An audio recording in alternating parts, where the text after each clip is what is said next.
Alors, milieu incompressible. J'écris pas au bon endroit.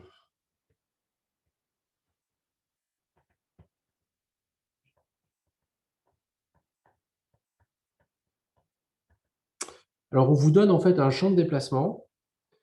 Donc, c'est un vecteur. Ce vecteur, il est fonction de la position du point. Ici, les composants s'appellent x, y, z et on a le temps qui intervient. Et on a une fonction UD. Le petit d veut dire que c'est donné. Donc, ça, c'est quelque chose qui est connu en fait dans le problème. UD de x, y, t porté par 20. L'écran n'est pas toujours partagé, du coup. Ah, excusez-moi. Oh là là, je suis pas bien réveillé, moi, cet après-midi. J'aurais pas dû faire la sieste. Merci beaucoup de m'avoir prévenu. Voilà, ça devrait mieux aller là. Et plus ensuite, une fonction VD qui est connue également, qui est fonction elle aussi de que x, y et de t. Ce n'est pas fonction de z, suivant E2. Et enfin, une troisième fonction W qui est les fonctions de x, y et de z et du temps, qui est portée par E3, qui est une fonction inconnue. Donc, la question, c'est déterminer, vu qu'il n'y a qu'une chose qui est inconnue, déterminer W pour que la transformation soit incompressible.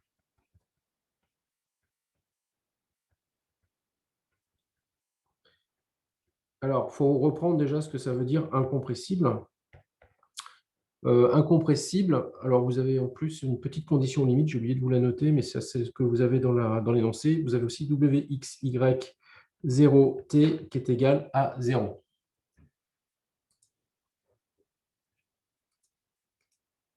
OK, donc vous avez en réalité deux cas possibles pour répondre à ce problème.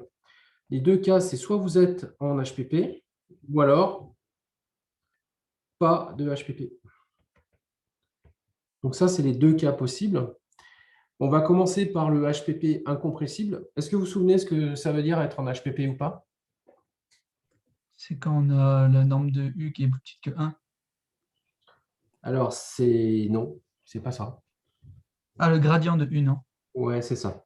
Gradient. En fait, on va prendre donc le premier cas, on va faire un petit a, on va se mettre en HPP. Ça signifie que la norme de Frobenius, donc le gradient, la norme du gradient de U, est très très inférieure devant 1. Donc, elle est toute petite, effectivement. Voilà. Et je vous rappelle que cette norme de Frobenius, en fait, c'est simplement égal à la racine carrée du gradient de U doublement contracté au gradient de U. Voilà, ça c'est la norme de Frobenius que vous avez dû voir. Non, vous ne l'avez peut-être pas vu parce qu'on la voyait avant, donc vous n'avez peut-être pas vu en MMEF, mais peu importe. Donc cette norme-là permet d'avoir la norme d'un tenseur d'ordre 2 et le gradient d'un déplacement qui est un vecteur est un tenseur d'ordre 2. OK, lorsqu'on est dans cette configuration-là, eh bien incompressible,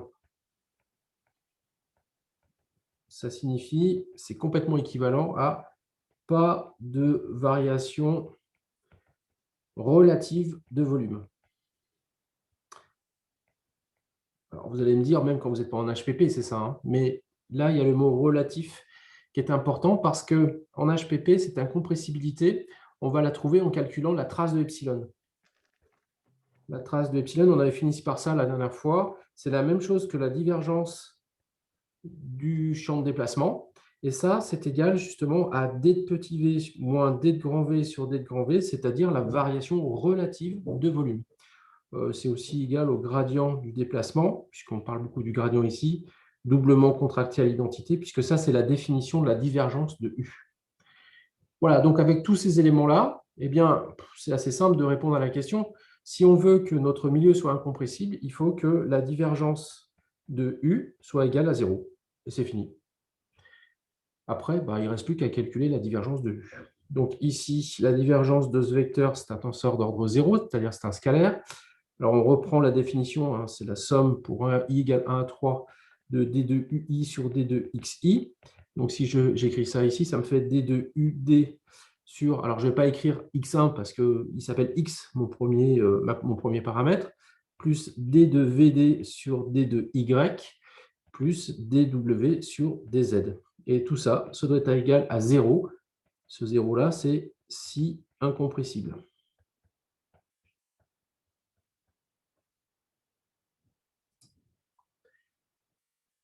OK, bah, une fois qu'on a ça, on a terminé, puisqu'en fait, du coup, cette équation-là, ça va nous donner que la dérivée partielle de w par rapport à z doit être égale à moins la dérivée partielle de ud par rapport à x plus la dérivée partielle de vd par rapport à y. Si vous vous souvenez de l'énoncé, en fait, ce que j'ai là, ce ne sont que des fonctions de x et y et de t. Donc ça, c'est que quelque chose qui est constant par rapport à z. Parce que vd et ud ne dépendent pas de z. Et ce truc-là, du coup, je vais le renommer, je vais l'appeler que c'est une fonction k qui ne dépend que de x, y et t. Du coup, eh bien, ça va m'entraîner que si j'intègre w par rapport à z, donc x, y, z et de t, je vais trouver que ça vaut moins k de x, y, t que multiplie z, plus une fonction inconnue de x, y et de t. Oui, mais la condition limite qu'on nous a donnée, qui était que w de x, y, 0t est égal à 0, c'est-à-dire pour z égale 0, bah, ça va entraîner que cette fonction-là, quel que soit effectivement z, puisqu'elle ne dépend pas de z, cette fonction-là doit être nulle. Conclusion, eh bien, pour avoir cette vérification, il faut que w soit de la forme un coefficient, une fonction, pardon, qui dépend de x, y, t fois z, et c'est fini.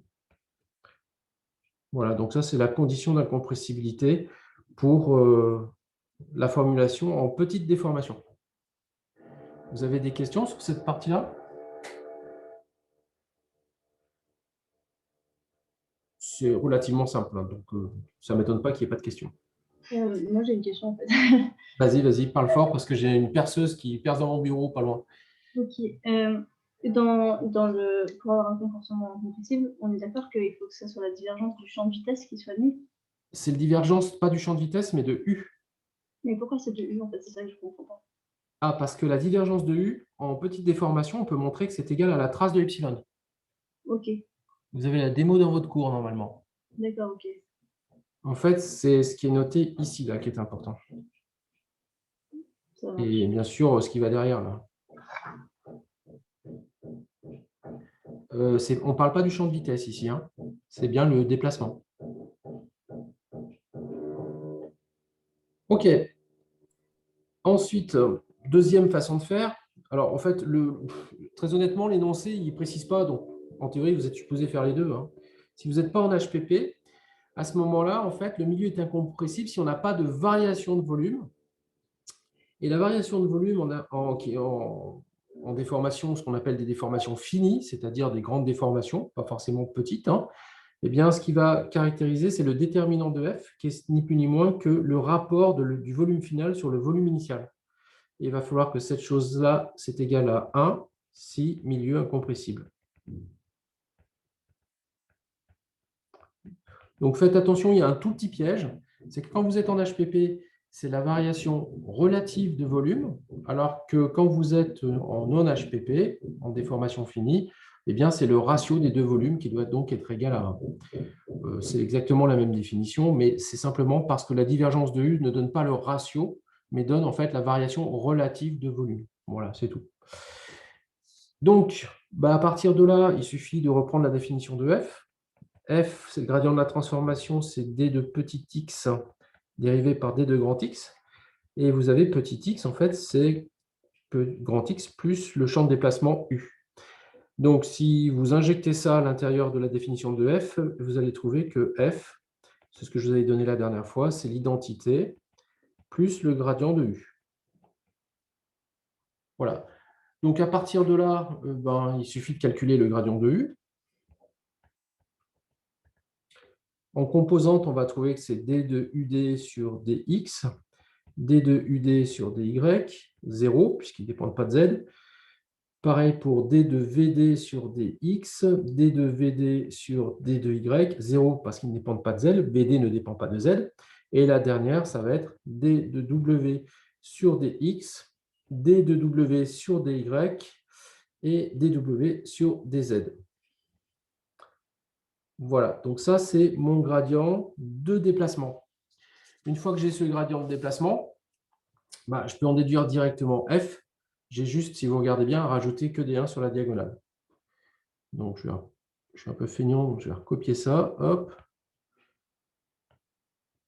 Hop, et on y va. Je le remets là.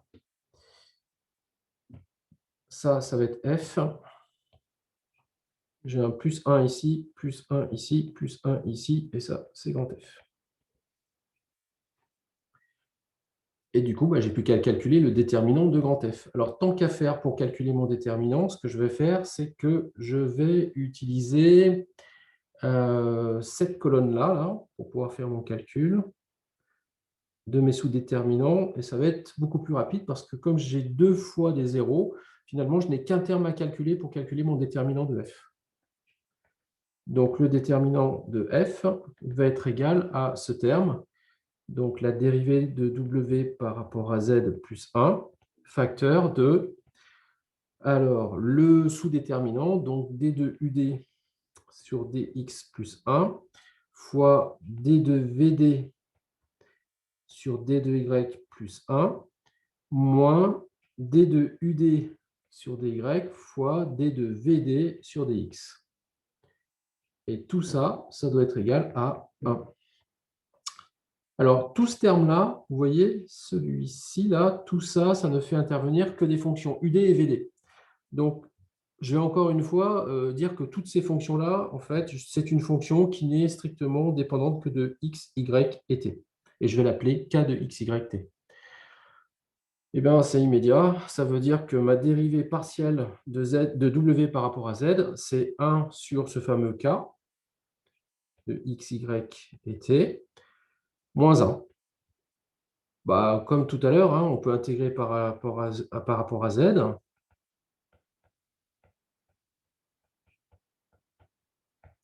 Et du coup, on obtient w de x, y, z et de t qui est égal à 1 sur k, j'arrête de tout écrire, moins 1 facteur de z, plus encore une fois une fonction qui dépend de x, y et de t simplement. La condition limite va nous amener exactement le même résultat que tout à l'heure, va nous donner que f de x, y et de t doit être égal à 0. Et donc finalement, j'ai simplement w de x, y, z et t qui doit être égal à 1 sur k moins 1 facteur de z avec k qui est égal à tout ça.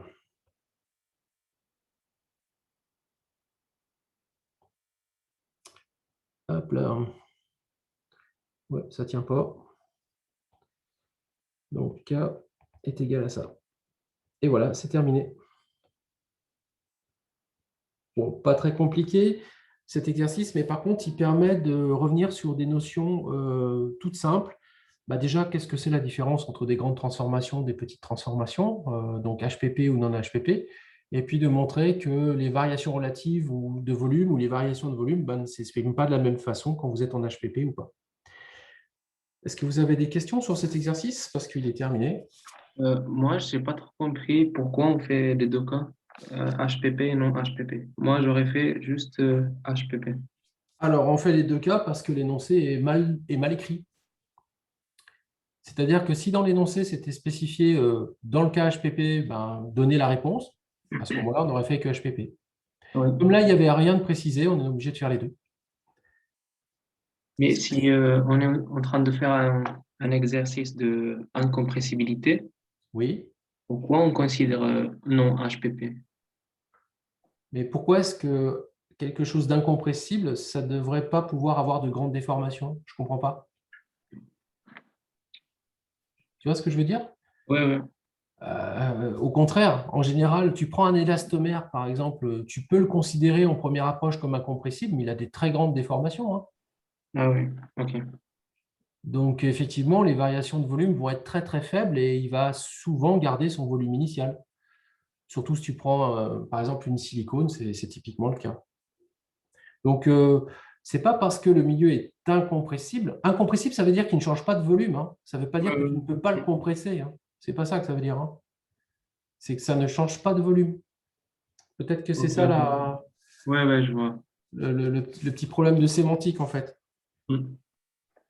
OK? Oui, merci. Ça marche. Alors, pour la suite, je voudrais faire l'exercice. Enfin, c'est vous qui m'avez demandé ça. Dites-moi si c'est dans le bon sens. Je voudrais faire la déformation du cube. C'était ça? Bah, le sens que. Enfin, tant qu'on le fait, c'est bon. Allez, ça marche. On fait celui-là. Alors, je vais arrêter mon partage d'écran quelques instants pour vous en montrer un autre. Alors, on y va. Et je voudrais vous montrer ça. Donc, la transformation qui est donnée dans cet exercice, vous voyez là ce qui se passe sur l'écran? Oui, Alors, j'ai fait le calcul de la transformation avec Abacus, qui est un logiciel élément fini que certains d'entre vous peuvent connaître. Et donc, je vois en fait, j'ai amplifié, hein, la déformation, et donc je vois en fait quelle est la déformation que je suis en train d'appliquer à mon solide. Donc, au départ, j'avais un cube, vous voyez. Alors, au départ, ça s'appelait déformation d'une gomme, parce qu'effectivement, c'est comme si on avait une gomme qui était encastrée sur la base inférieure, et on vient pousser sa base supérieure. Voilà, et voilà comment elle se déforme. Alors, ce que vous constatez, entre autres, c'est que la déformation n'est pas homogène tout à l'intérieur de la gomme, hein.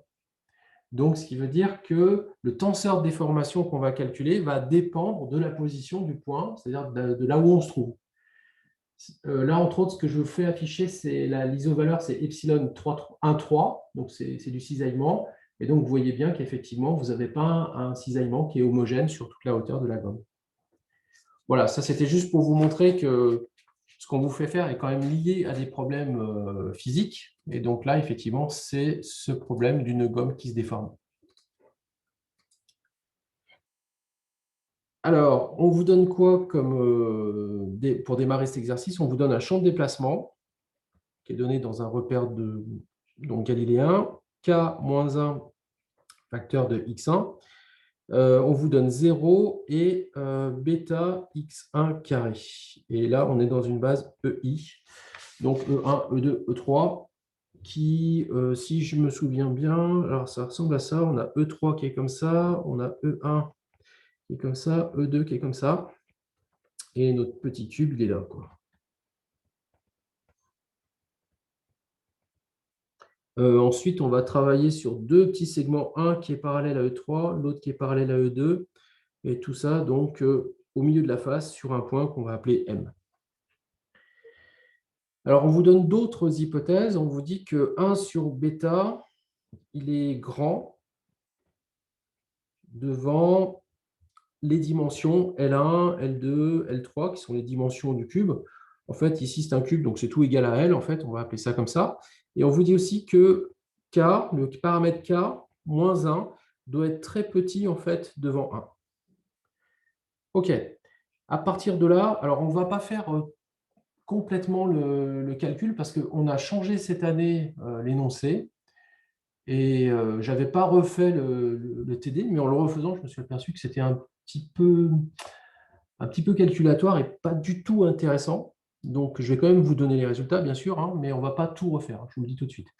Donc, premièrement, on vous demande, alors ça, c'est les nouvelles énoncés, on vous demande de calculer le gradient du déplacement. Ça, c'est normal. Donc, on y va. Il faut simplement se souvenir que le gradient du déplacement, sa définition, c'est la dérivée partielle du vecteur déplacement par rapport à la composante xj, tensorielle EJ. Ça, c'est la définition du gradient. Ce U, là, vous allez le décomposer sur la base. Donc, c'est la dérivée de UI EI par rapport à xj, tensorielle EJ. Si vous avez la chance d'être dans une base qui ne bouge pas, donc une base galiléenne, ce qui est notre cas, Eh bien, la dérivée partielle de UI, EI, c'est directement la dérivée partielle de UI fois EI. Faites attention, si cette base était mobile, si le EI était mobile, à ce moment-là, vous seriez obligé de dériver aussi le vecteur par rapport à XJ. Et du coup, vous obtiendriez un gradient, par exemple, en coordonnées cylindriques ou en coordonnées sphériques. Donc ici, ce n'est pas le cas, donc je n'ai qu'à dériver d de UI par d de XJ, et il me reste EI tensoriel EJ. Et on constate bien que quand on prend le gradient d'un vecteur, donc ici le champ de déplacement, eh bien, on obtient un tenseur d'ordre 2 qui s'appelle le gradient de déplacement. OK. Donc après, une fois que vous avez fait ça, vous n'avez plus qu'à appliquer votre relation. Si vous voulez l'écrire sous forme de composante parce que vous trouvez ça plus simple, vous l'écrivez sous forme de composante. Donc ça nous donne ça. Voilà.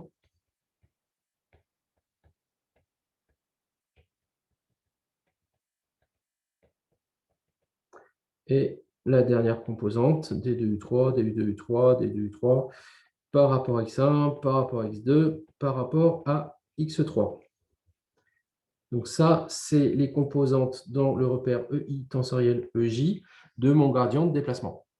Si vous faites le calcul avec les fonctions qu'on vous a données, si tout va bien, vous allez trouver K-1, 0, 0, 0, 0, 0, 2 bêta X1, 0, 0.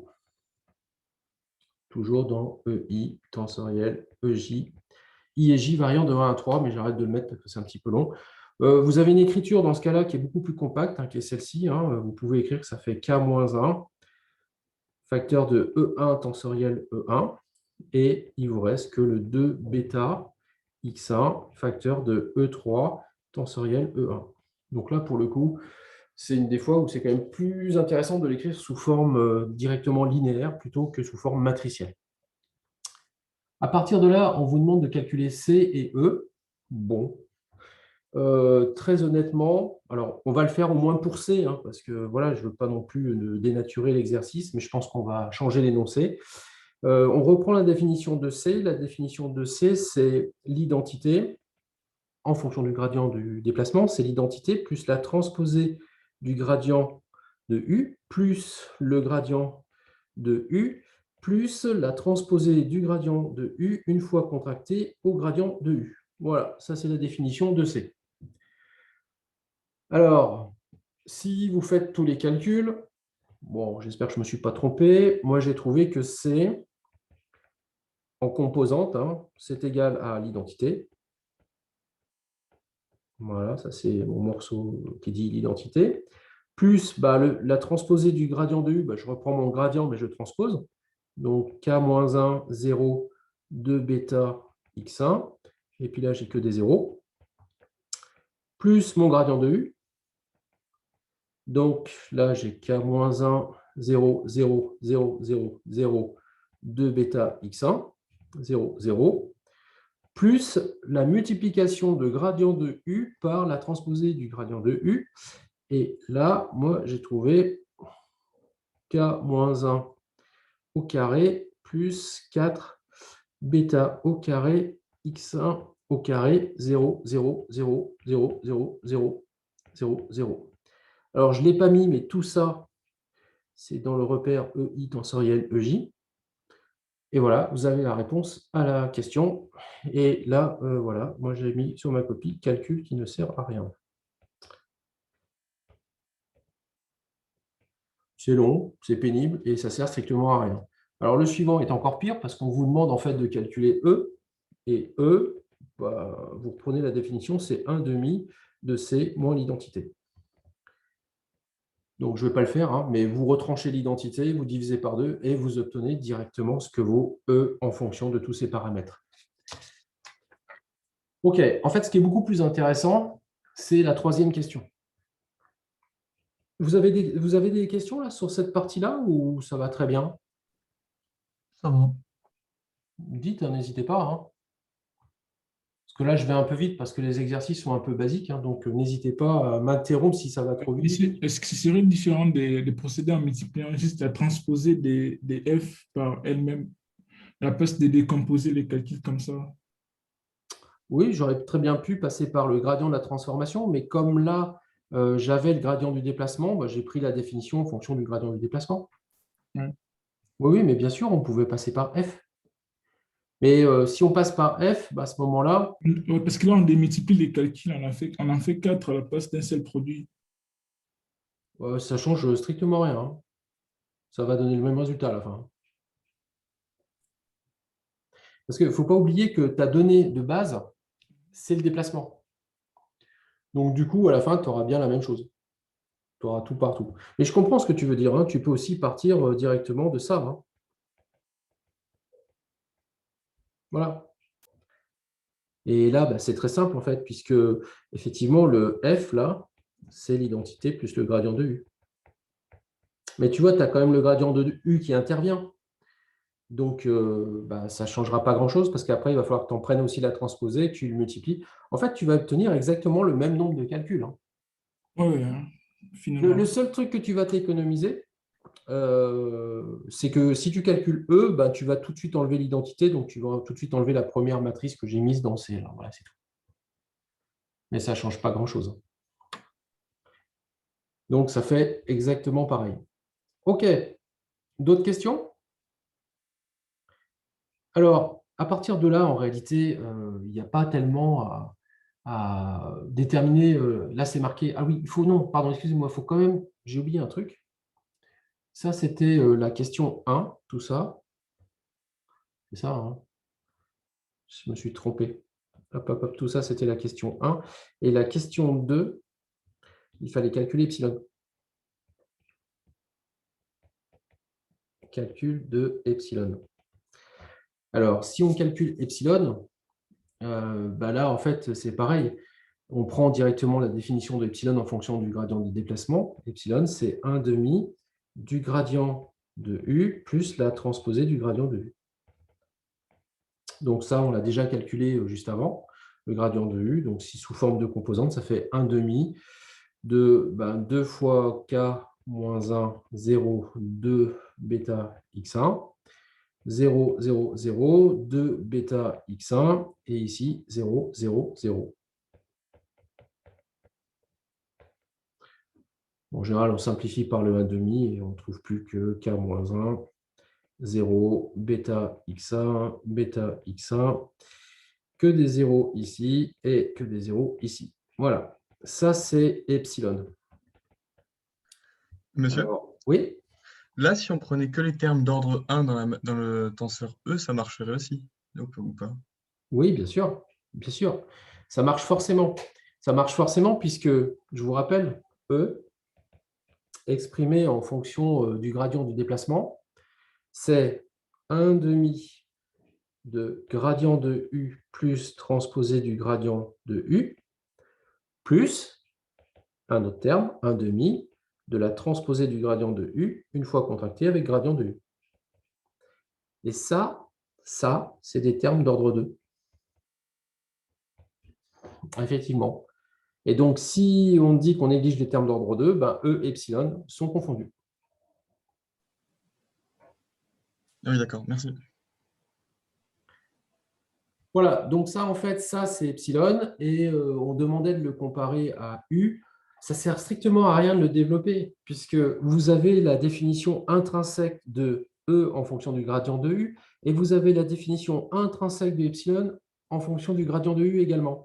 Et vous voyez bien que la différence entre les deux, bah, ce sont deux termes d'ordre 1 au carré, puisque c'est la même chose, grosso modo, hein, c'est gradient de U transposé fois gradient de U fois gradient de U. Donc ça va vous donner en fait des termes d'ordre 2. Et effectivement, on va négliger ces termes-là. Alors, en réalité, encore une fois, si l'énoncé avait été un petit peu bien posé, il aurait dû commencer par la question 3. Et la question 3, elle s'autosuffit à elle-même. En fait, comment on peut être en HPP? Bah, il suffit de reprendre la définition. Bah, il faut simplement que la norme du gradient de U soit très très petite devant 1. Donc finalement, on reprend le gradient de U, on calcule sa norme et on regarde ce que ça fait. Alors, si je reprends le gradient de U, bon, je vais prendre la norme au carré, ça va être un peu plus simple parce que je n'aurai pas besoin de me trimballer les racines carrées. Donc c'est le gradient de U doublement contracté au gradient de U. Donc là, je vous rappelle la double contraction. Si je remonte ici mon gradient de U qui est là, eh bien, je vais multiplier tous les termes avec eux-mêmes de 1 avec le premier, avec le premier, le deuxième avec le deuxième, etc., etc. Donc, je vais avoir que mes termes au carré.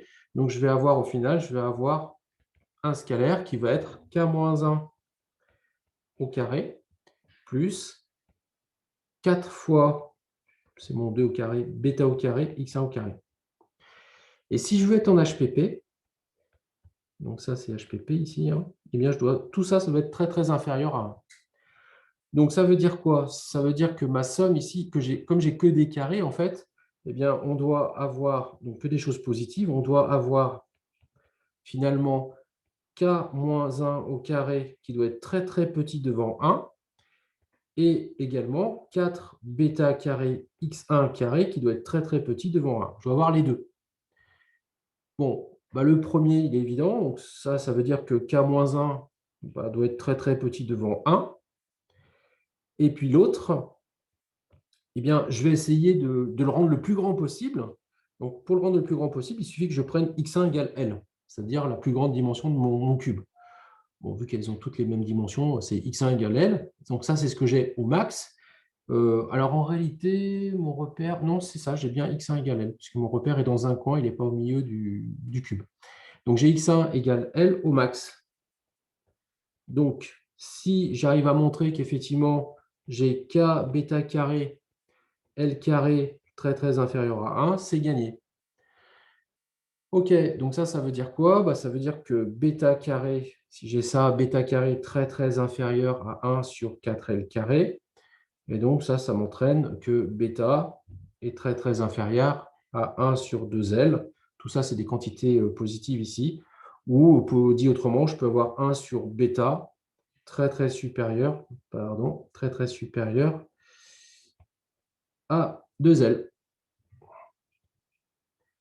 Et il se trouve que dans l'énoncé, on me dit que 1 sur bêta est très grand devant les dimensions du cube. Ça, c'est dans l'énoncé. Donc ça, c'est vérifié. Et on me dit également que k et k-1 est très très petit devant 1. Et ça, c'est ce que je viens de trouver là. Donc, en fait, ce sont les hypothèses de l'énoncé qui vont faire que je suis effectivement en HPP.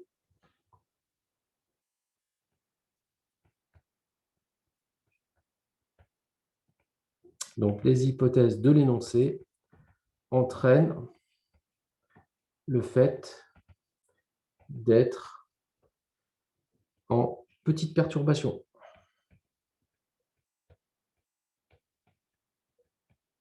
Bon, bien sûr, on a fait le problème à l'envers, nous, hein. C'est-à-dire qu'on avait la transformation et on a calculé le gradient du déplacement, on a calculé sa norme et on a trouvé que pour que effectivement on soit en HPP, il fallait que sa norme soit très très inférieure devant 1. Et voilà. Et donc, si vous êtes en HPP, eh bien, vous avez donc cette norme du gradient là qui est très très petite devant 1. Et donc, le terme, donc lui, il est d'ordre 1. Et le terme transposé du gradient de U une fois contracté au gradient de U, eh bien, ça, il est négligeable parce que c'est un terme d'ordre 2.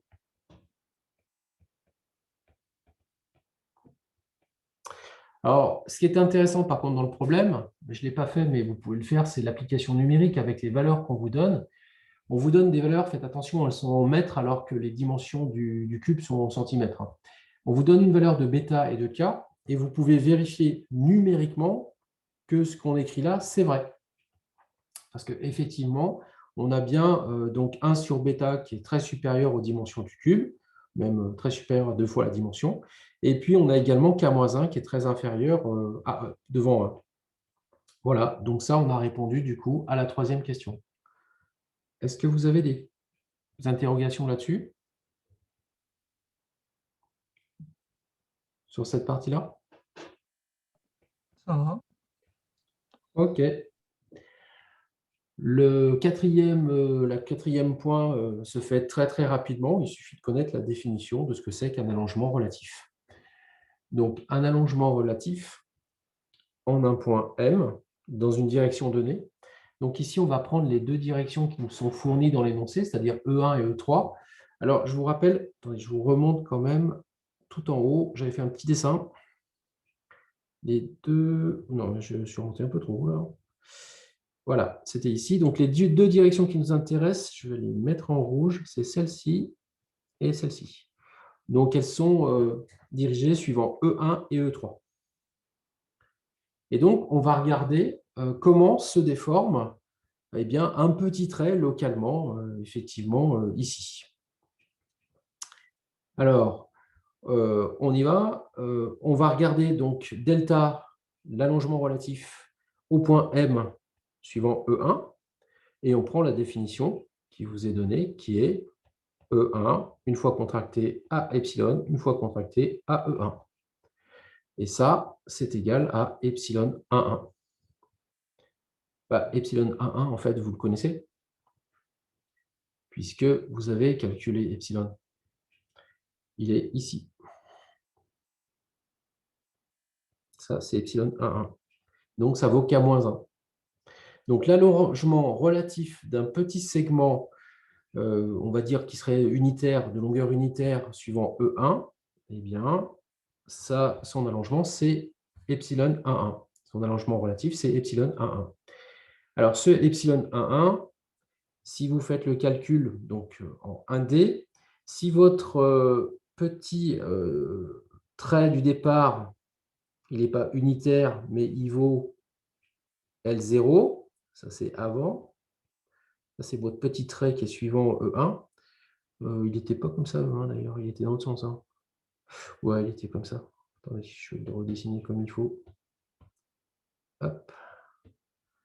Donc E1, il était comme ça. Donc voilà mon petit trait unitaire suivant E1, et il fait ici L0 de long. Et ça, c'est avant la déformation. Et ça, ensuite, on va après la déformation. Donc, hop, il est là, il a bougé, et maintenant, sa longueur, c'est L. Donc, je suis toujours suivant E1, mais maintenant, sa longueur, c'est L. Et bien, dans ce cas-là, eh bien, mon allongement relatif, sa définition en fonction des longueurs du vecteur, du petit segment porté par le vecteur E1, ça va être L moins L0 sur L0. C'est-à-dire L sur L0 moins 1. Ben, ça, c'est mon allongement. Voilà. Et ça, c'est égal à epsilon 1,1. Donc, c'est égal à K moins 1.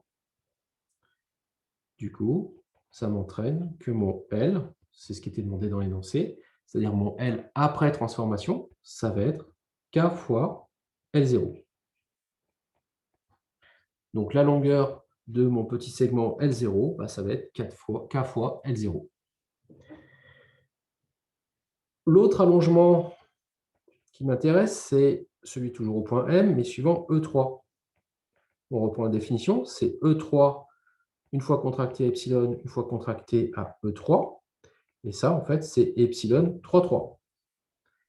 Ce epsilon 3,3, si on retourne voir epsilon, il est ici, et il vaut 0. Ça, c'est epsilon 3,3. C'est-à-dire que je n'ai pas de déformation suivant l'axe 3. Donc ça, c'est égal à 0 sur mon énoncé. Donc du coup, ça veut dire quoi? Ben, ça veut dire que pour ma direction 3 qui est comme ça, qui au départ qui faisait L0, et après, donc mon segment va faire une longueur L, eh bien, je vais avoir la même chose, hein, L sur L0 moins 1, qui va être égal à 0. Et ça va m'entraîner que du coup, ben, L va être égal à L0. Et voilà ce que va avoir un petit segment donc, qui est suivant la direction 3. Alors, il faut quand même faire attention à quelque chose. Si vous regardez bien, il faut que j'assimile le fait que ma déformation sur le tout petit segment que je vais prendre, elle est homogène, c'est-à-dire que c'est la même valeur partout. Ce qui n'est pas vraiment le cas ici, puisque vous voyez que mon epsilon dépend de la position du point. Donc, dit autrement, ça veut dire quoi? Ça veut dire que j'ai ma face de cube qui est comme ça. Là, je vais prendre donc, mon point M qui est là. Et je vais faire le calcul de mon tenseur de déformation. Et je vais estimer que, donc ça, c'est un tout petit carré que j'ai dessiné avec d'un côté mon petit L0 là, et l'autre L0 qui est vertical là. Donc, il faut que ça ne soit pas trop, ces points-là, enfin ce L0 doit être quand même pas très grand, de façon à ce que je puisse considérer que epsilon homogène autour du point M. Parce qu'effectivement, si je me déplace trop loin de epsilon, comme le epsilon dépend de x1, la position du point M, eh bien, il va avoir une autre valeur.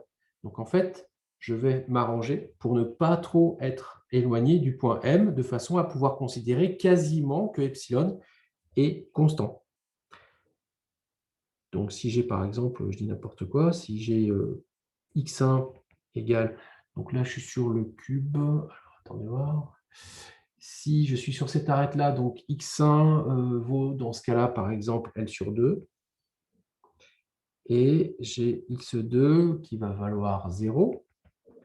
Et j'ai x3, ça c'est mon point M, c'est les composants de mon point M, x3 qui va valoir aussi L sur 2. Donc si vous reprenez la définition que j'avais donnée tout à l'heure de epsilon, ça veut dire que epsilon, ça va être égal à k-1, 0, bêta fois x1, c'est-à-dire bêta L sur 2. 0, 0, 0. Et là, je vais avoir bêta L sur 2. 0, 0. Donc, ça, c'est le tenseur de déformation, mais en réalité, je devrais même l'écrire comme ça, au point M. Et donc, effectivement, on s'aperçoit que si je veux pouvoir faire des calculs autour de ce point M, pour avoir mes allongements, il ne faut quand même pas que je m'éloigne trop du point M. Si, par exemple, je m'en éloigne trop, je ne vais plus du tout avoir le même tenseur de déformation, donc pas du tout les mêmes allongements. Est-ce que c'est bon pour tout le monde? Monsieur, epsilon 1, c'est la déformation suivant la direction 1. Mais par exemple, epsilon 2, quel est son sens physique? Son sens physique, Oui. je peux te donner le sens physique, si tu veux, de epsilon 2. Donc, epsilon 2, tu vas le retrouver ici. Tu as un carré, par exemple, initialement comme ça, qui va se transformer. Donc là, ça, c'est le carré initial. Et je vais tracer le carré final. Il va être, par exemple, comme ça. D'accord? Oui. Eh bien, le epsilon 2, alors en réalité, en général, ce qu'on représente, c'est plutôt le gamma 2. Donc, le La gamma déformation, 2, oui. gamma 2, il est là, en fait. C'est cet angle-là. Et gamma 2, c'est 2 fois epsilon 2. Ah, ok. Ça, c'est géométriquement ce que représente le epsilon 2, effectivement. Mais c'est pas un allongement? Non, ce n'est pas un allongement. Ah, d'accord. C'est ce qu'on appelle une distorsion. Une Ok. distorsion angulaire. Alors, je peux te donner aussi la définition de la distorsion angulaire. Hein. C'est très simple. En fait, tu as epsilon 2, c'est toujours pareil en réalité. Hein. C'est E2, une fois contracté à epsilon, une fois contracté à E1. Ça, c'est epsilon 2. Et donc, ça, c'est un demi de gamma 2. Et gamma 2, c'est ce qu'on appelle la distorsion angulaire entre E1 et E2. C'est ce que vous avez dans votre cours, ça. Hein. Ça répond à ta question? Oui, tout à fait. Merci. OK. Et donc là, il faudrait quand même que je mette que j'ai E1 ici, E2 ici. Voilà. Et cet angle-là, en fait, on ne l'utilise pas souvent. Ça, c'est alpha. C'est pi sur 2 moins gamma 2. Là, c'est gamma sur 2 à chaque fois. Là, j'ai oublié le sur 2, là, excusez-moi. OK. Eh bien, si vous n'avez pas de questions, on peut passer au dépouillement des résultats de jauge d'extensométrie. Donc, c'était, je ne sais pas où il est cet exercice. Il est sur la D4. TD4, hein, c'est ça? Ouais, c'est ça. D'accord. Alors, celui-là, on l'a un petit peu abordé en soutien, mais pas grand-chose, hein, puisqu'on a surtout regardé les éléments propres, des choses comme ça. J'avais donné des pistes, en fait, pour le résoudre. Alors, on y va pour l'exercice numéro 4.1. Donc, c'est dépouillement de jauge.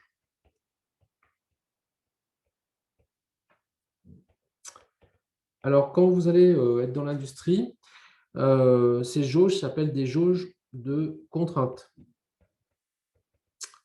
Ce qui est très regrettable parce qu'une jauge ne peut absolument pas mesurer une contrainte, puisqu'une contrainte est quelque chose qui n'existe pas, donc qui ne se mesure pas. Vous l'avez vu avec le PPV dans les fois d'avant, c'est en fait une variable duale de la déformation, et la seule chose que c'est mesurer une jauge, c'est justement une déformation. Alors, en plus de ça, elle mesure une déformation assez particulière, elle mesure en réalité l'allongement relatif. Donc, c'est quelque chose de très particulier. Alors, on peut expliquer pourquoi c'est ça, hein. Donc, je vais vous faire un tout petit préambule quand même à cet exercice, parce que pour vous rappeler des notions que vous avez vues en lisant votre cours, en général, quand on utilise des jauges, c'est qu'on va on va vouloir mesurer des déformations à la surface d'une pièce. C'est très difficile si on veut mesurer des déformations à cœur, c'est-à-dire à l'intérieur de la pièce, parce que vous imaginez, il faudrait avoir une méthode non invasive pour aller voir comment se déplace la matière à l'intérieur de la matière. Alors, on sait faire, hein, on sait faire ça avec des tomographes à rayon X. On arrive maintenant à mesurer des déformations même à l'intérieur de la matière. Les jauges, elles, ne se collent qu'à la surface de la pièce.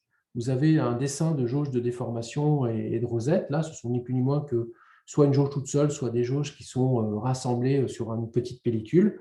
Et donc, ces jauges-là, l'avantage, c'est qu'elles vont pouvoir déterminer des déformations, mais malheureusement uniquement en surface. Alors, dans le préambule, on va partir d'un tenseur de déformation plan. Quand je dis plan, c'est-à-dire qu'on va le considérer uniquement dans le plan. Donc, seules les composantes, les trois composantes epsilon 1, epsilon 1,2, epsilon 2,2, eh bien, il n'y a que ces composantes-là qui vont nous intéresser. Alors, ça ne veut pas dire que l'autre n'existe pas, hein. Ça veut simplement dire que la troisième, epsilon 3,3 et puis epsilon 1,3, 2,3, tout ça, ce n'est pas qu'ils n'existent pas, c'est qu'on n'y a pas accès. Donc, du coup, on ne va pas s'intéresser à cette partie-là. Alors, la question de votre TD, générique, hein, et tous les exercices de jauge sont toujours de la même façon. La grande question, la question est comment déterminer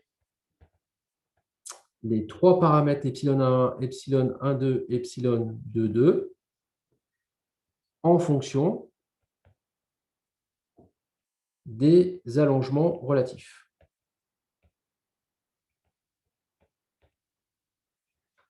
Voilà. Donc ça, c'est la question principale qui va nous intéresser. Pourquoi on s'intéresse aux allongements relatifs?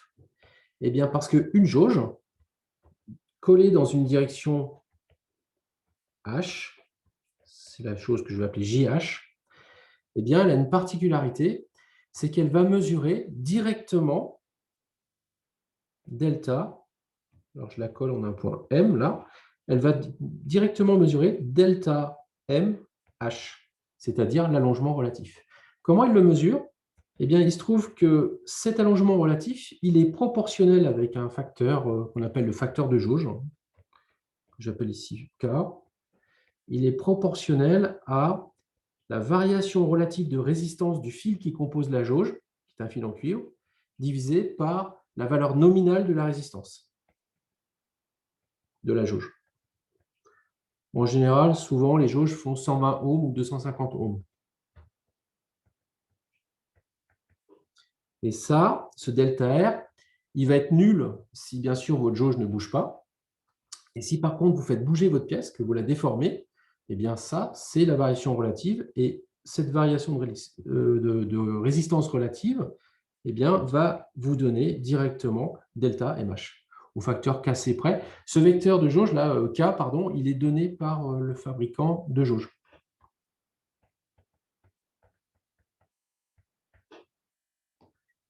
Voilà, ça c'est pour le petit rappel. Et donc, Du coup, d'un point de vue du tenseur déformation, ça veut dire que cet allongement relatif, eh bien, il est égal au vecteur h epsilon fois h. Et ça donne ce qu'on appelle JH, c'est-à-dire la valeur lue sur le pont d'extensométrie concernant la jauge collée suivant la direction H. OK, une fois qu'on sait ça, on va pouvoir le faire plusieurs fois. Alors, de manière générique, on va dire, voilà, on va avoir des allongements relatifs, c'est-à-dire des jauges, positionnées avec des vecteurs HI. On pourra en avoir I autant qu'on veut, hein, et ça va toujours être égal à HI, une fois contracté à epsilon, une fois contracté à HI. Et ça, on va appeler ça JHI. Alors, cette jauge-là, on va la plonger sur un repère cartésien, E1, E2. Voilà, elle est là, ça c'est la direction HI. J'ai pris un vecteur normé, tant qu'à faire. Là, j'ai ma petite jauge là, qui s'appelle JHI, qui va me donner cette valeur-là. Et donc, je peux la repérer par ces cosinus directeurs en disant que l'angle entre E1 et HI, ça fait alpha I. Donc, je vais avoir en fait HI, ces composantes dans E1, ça va être cosinus alpha I et sinus alpha I. Ça, c'est dans le repère cartésien E1, E2. Ça va pour tout le monde jusque-là?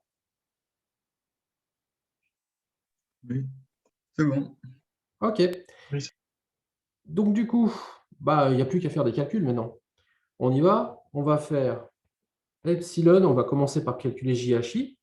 Donc, on va commencer par calculer le premier terme. C'est epsilon fois HI. Donc, epsilon 1,1, epsilon 1,2, epsilon 1,2, epsilon 2,2. Une fois contracté avec mon vecteur, cosinus alpha I, sinus alpha I.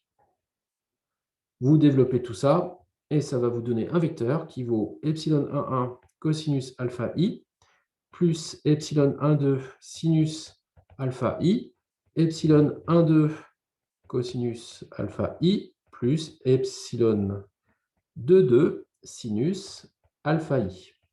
Toujours dans mon repère EI. Ensuite, ce terme que je viens de calculer, il faut que je le reprojette sur HI pour avoir un scalaire. Vous faites le calcul et vous allez tomber sur epsilon 1,1 cosinus carré alpha I plus epsilon 2,2 sinus carré alpha I plus 2 fois epsilon 1,2 cosinus alpha I sinus alpha I. Et ça, ce truc-là, c'est JH de I, c'est-à-dire ce que mesure la jauge qui est collée dans la direction H. Ça va pour tout le monde? Pas de questions? Non, ça va. Ça va. OK. Alors, pour répondre maintenant à ma question, si vous regardez bien, mes inconnues, elles sont là.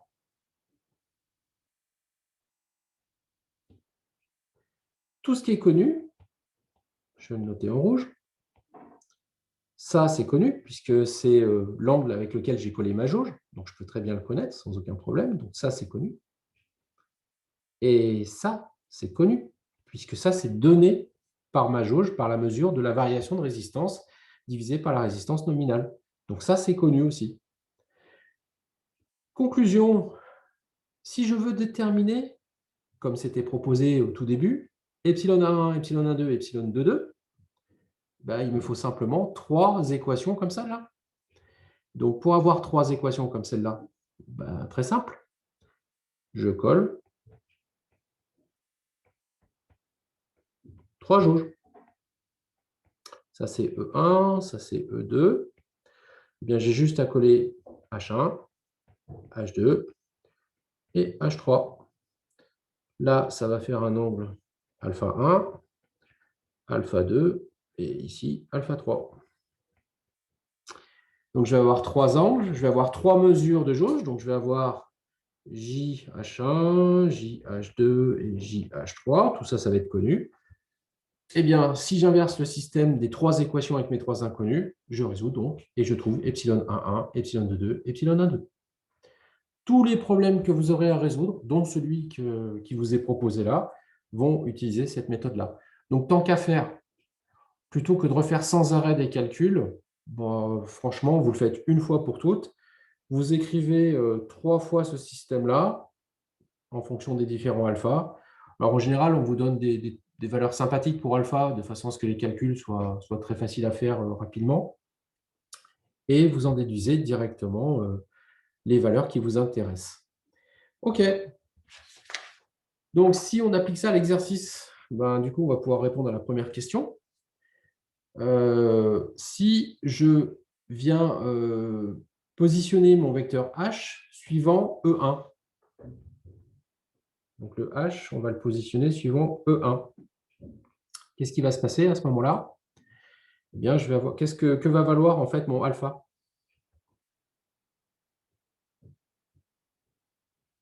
Zéro. Il vaut 0. Vous reprenez l'expression que j'avais juste au-dessus, là, celle-là. Ça fait quoi si vous prenez alpha égale 0? Epsilon 1,1. Tout à fait, il reste que ça. Donc, en fait, trouver epsilon 1, c'est super simple. Hein. Vous collez une jauge dans la direction 1 et vous avez epsilon 1.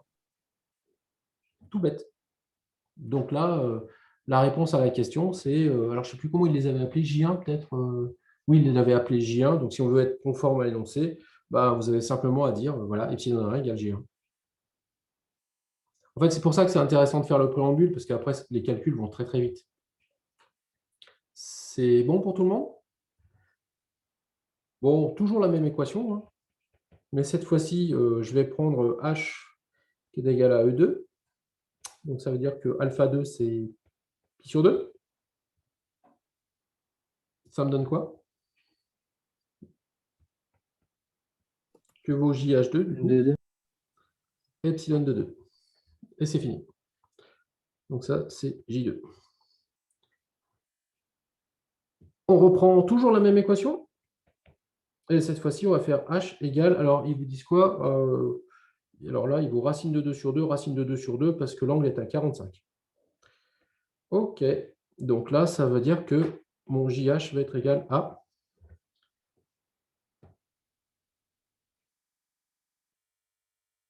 Je vous écoute.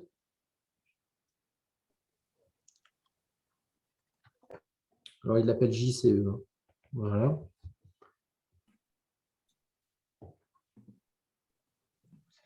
Epsilon 1,2 plus 1,5 de epsilon 1 plus 1,1 plus epsilon 2,2. Alors, tu as dit epsilon 1,2 plus 1,5 de... Epsilon 1,1 plus epsilon 2,2. Effectivement, si vous prenez alpha égale 45 degrés, c'est ce que vous allez trouver. Enfin, c'est ce que j'ai trouvé, moi. Tout le monde est d'accord avec ça? Oui. Alors, sauf que vous, ce que vous cherchez, ce n'est pas ça. Ce que vous cherchez, c'est epsilon 1,2. Bon, en fait, on est simplement en train de résoudre le système d'équations à 3 inconnus et 3 équations, sauf que les 2 premières équations étaient triviales, donc elles ont directement donné les inconnus. Il n'y a même pas eu besoin d'inverser le système ou d'utiliser une méthode de Cramer. Hein. Donc là, ça va très vite. Et là, bah, il ne nous reste plus qu'une équation, mais on n'a plus qu'une inconnue, puisqu'on a déjà déterminé epsilon 1,1 et epsilon 2,2. Bah, donc, du coup, c'est fini. Hein. Ça nous permet d'obtenir, dans ce cas précis, hein, que epsilon 1,2, c'est JC moins 1,5. Alors, epsilon 1, on savait que c'était J1 plus J2. Fini.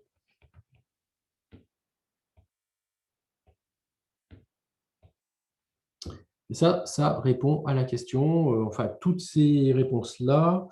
Alors, il y avait celle-ci, voilà. Il y avait également celle-ci. Plus ce que je viens d'entourer en vert, ça répond aux questions du problème. Est-ce que ça va bien pour tout le monde? OK. Alors, ensuite, on vous demandait pour ce problème plan, pour la forme suivante, donc on vous dit, bah voilà, il s'écrira epsilon grand 1 en chiffre romain dans la base propre. Bon, peu importe comment on les écrit, ça n'a pas trop d'importance. Et donc, on vous demande de calculer en fait ce que vaut epsilon grand 1, epsilon grand 2. sachant que ce sont les composantes de epsilon dans sa base propre. Bon, c'est donc un problème de valeur propre ou d'éléments propres, puisqu'on va vous demander à la fois les vecteurs, valeurs propres de epsilon, et puis on va aussi chercher éventuellement les vecteurs propres. OK. Alors, pour pouvoir faire ça, on a deux façons possibles. On va faire déjà la formation, comme m'a dit une de vos camarades, la version classique, la version mathématique, hein. Donc, elles sont toutes mathématiques, mais celle-ci, c'est celle que vous connaissez. On va calculer le déterminant de epsilon moins lambda, l'identité. Lambda étant une valeur propre quelconque.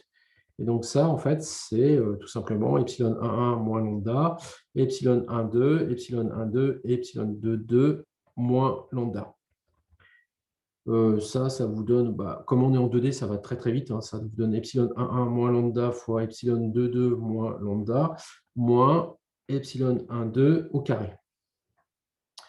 Alors, peut-être que vous n'en souvenez pas, sauf les gens qui sont venus au soutien, ce déterminant doit être nul. Est-ce que vous savez pourquoi?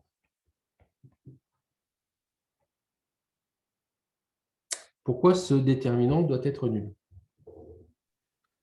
Pour ce qui nous intéresse, hein, je parle. Il y avait une question avant, j'ai coupé quelqu'un là, mais je ne sais plus qui c'était. Ah oui, c'est moi. Si on est en 3D et on a un tenseur d'ordre 3, est-ce qu'on fait le déterminant ou on utilise les Non, non, invariants? tu as dit un gros mot là. Tu Vous m'entendez là? as dit si on a un tenseur d'ordre 3 et qu'on est en 3D. Ça n'a rien à voir. Tu voulais dire si on a un tenseur d'ordre 2 mais qu'on est en 3D. C'est ça que tu voulais dire? Non, si on a un tenseur d'ordre 3. Ah, on ne va pas chercher de valeur de tenseur d'ordre 3 dans ce cours-là. Jamais. Donc, les invariants des Cayley, par exemple, ça s'utilise pour quoi?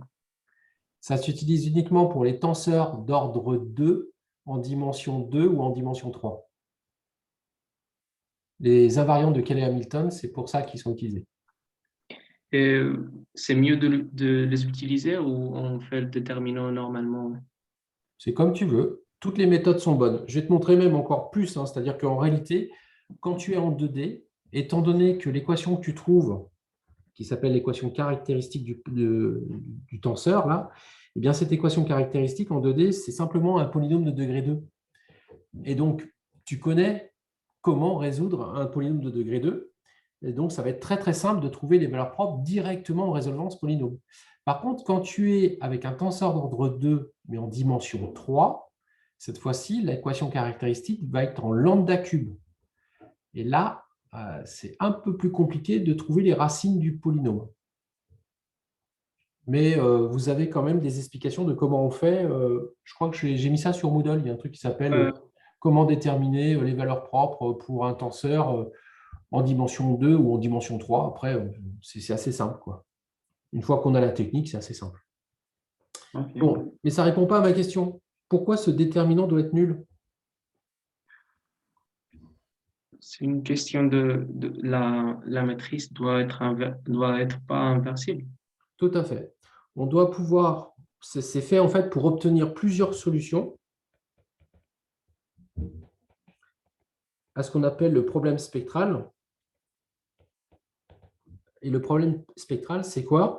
Eh bien, c'est il faut que epsilon moins lambda l'identité, une fois contracté avec notre vecteur propre, alors moi je les ai appelés P hein, comme principaux, soit égal à 0. Avec P, vecteur propre de epsilon. Donc, si on veut que ce système-là admette plusieurs solutions, eh bien, il faut absolument que la matrice, oui, c'est une matrice une fois que vous avez écrit des composantes, mais le tenseur epsilon moins lambda l'identité, il faut que ce tenseur-là, en fait, ait un déterminant nul pour qu'il ne soit pas inversible, le système. S'il n'est pas inversible, ça ne veut pas dire que vous n'avez pas de solution, ça veut dire que vous n'avez pas d'unicité de la solution. Et c'est ce qu'on cherche, parce qu'on ne veut pas trouver un vecteur P unique. Là, on veut trouver en fait une base de vecteurs propres. Donc, quand on est en dimension 2, on en aura au moins 2. OK. Donc, une fois que vous avez ça, alors ça, je l'ai appelé la relation 1. Vous pouvez développer cette relation complètement. Si vous la développez complètement, vous allez trouver un truc du style lambda carré moins lambda facteur de epsilon 1,1 plus epsilon 2,2. Et là, vous retrouvez la trace de epsilon qui est en fait le premier invariant de Cayley-Hamilton. C'est de ça que tu voulais parler tout à l'heure. Plus epsilon 1,1, epsilon 2,2 plus epsilon 1,2 carré, et ça, c'est un autre invariant de Cayley-Hamilton. Voilà, et tout ça, c'est égal à 0. Donc, votre équation caractéristique ici, eh bien, comme c'est un polynôme de degré 2, vous pouvez la résoudre, et ça peut bien sûr figurer dans vos formulaires. Epsilon grand 1, c'est epsilon 1,1 plus epsilon 2,2 sur 2 plus 1 demi de la racine carrée de epsilon 1,1 moins epsilon 2,2 au carré, plus 4 fois epsilon 1, 2 au carré. La deuxième valeur propre, c'est la même chose, sauf que ici, vous allez avoir un signe moins. Donc ça doit impérativement se trouver dans vos formulaires. Plus jamais de votre vie, vous referez le calcul. Ça ne sert strictement à rien, puisque vous avez directement la solution. Oui? C'est pas un moins epsilon 1, 2 carré, l'équation 1 là, que vous avez écrit. Laquelle, tu veux dire? Là, vous avez mis petit 1 entre parenthèses, là, juste au-dessus. Petit 1 entre parenthèses, ouais, juste au-dessus. Ici, là?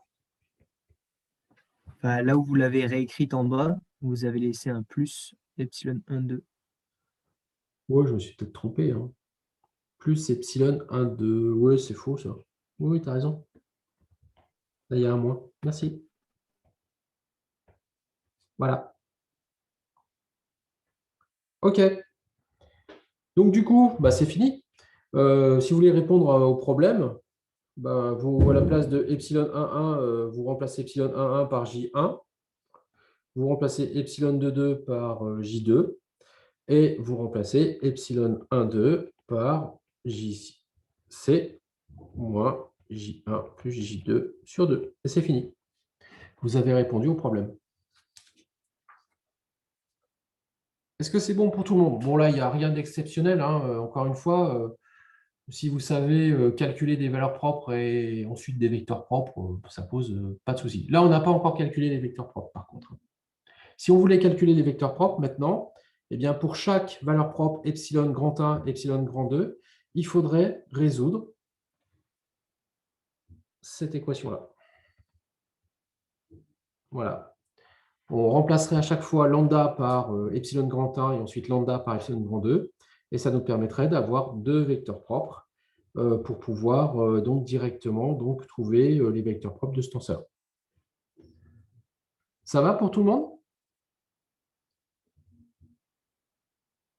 Allez. Autre méthode. Alors l'autre méthode, en fait, elle répond finalement à la question du problème qui vous est posé. Alors l'autre méthode, elle est beaucoup plus physique, on va dire. Elle est moins mathématique, si ce n'est qu'elle est encore très, très mathématique. Mais elle est beaucoup plus physique et elle permet de comprendre beaucoup plus de choses. Alors, ce qu'on va faire, c'est qu'on va remettre ici notre base. Voilà, comme ça. Et on va avoir ce qu'on appelle une base mobile, c'est-à-dire on va pouvoir s'amuser avec une base qui va s'appeler H et T, qui est mobile, avec un angle alpha. Encore une fois, c'est comme tout à l'heure, l'idée c'est de pouvoir amener par exemple le vecteur H sur E1, donc on prend alpha égale 0, et on voit ce que ça donne. Ensuite, on va l'amener sur E2, on voit ce que ça donne, etc. Voilà, c'est ça l'idée. Et donc, c'est bien sûr à chaque fois, vous avez H qui est un vecteur normé, et le vecteur t qui est à plus pi sur 2 de h est aussi un vecteur normé. Donc là, je suis à plus pi sur 2. OK. Donc, ce qu'on va faire ici, pour trouver les valeurs propres, d'une autre façon, eh bien, on calcule tout simplement epsilon ht. Pourquoi on veut calculer epsilon ht? Eh bien, parce que si alpha égale l'angle entre E1 et H, mais surtout entre E1 et P1, le premier vecteur propre. Qu'est-ce qui va se passer à ce moment-là dans l'expression de epsilon ht? comme il est non diagonal, donc il va s'annuler. Tout à fait. Ça veut dire que epsilon ht doit être égal à 0. On peut très bien faire l'inverse.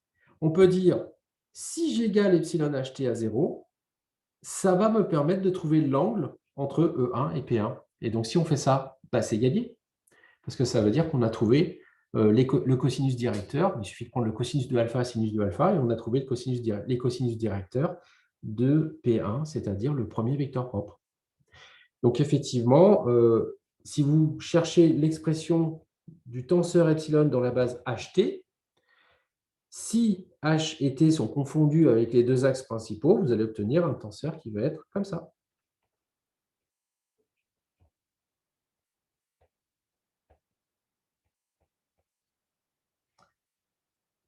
Donc là, ça, si vous avez ça, ça veut dire que h et t sont les vecteurs propres de epsilon. Alors, je dis epsilon, mais cette démarche-là, elle est valable pour n'importe quel tenseur d'ordre 2. Hein. Il se trouve que là, l'exercice se fait sur epsilon, mais bon, il n'y a pas d'obligation, en fait. OK. Je ne vous avais pas mis les composantes de t. Composante de t, si vous regardez bien, ça fait moins sinus alpha, cosinus alpha. Je vous remets les composantes de h qui étaient cosinus alpha, sinus alpha. OK. Tout à l'heure, on a calculé epsilon HH. Eh bien, on va calculer epsilon HT. Epsilon HT, c'est epsilon qui transforme H projeté sur T.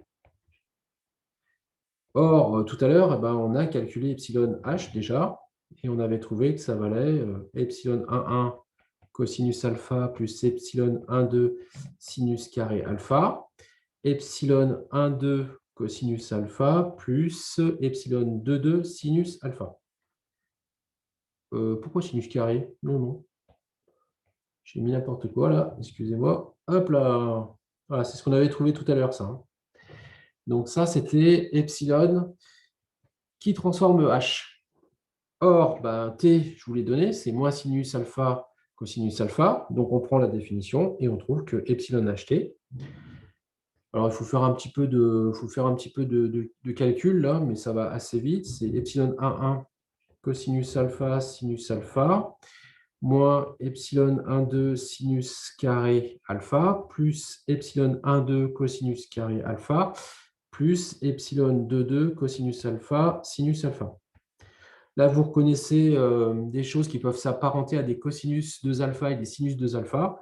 Donc, on va le mettre sous ce forme-là. C'est quand même plus sympathique. Donc, ça fait epsilon 1,2 cosinus 2 alpha.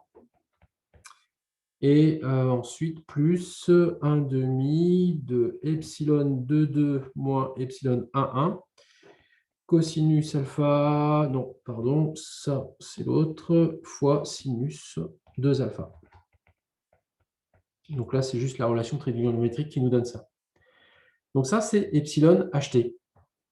OK, c'est parfait.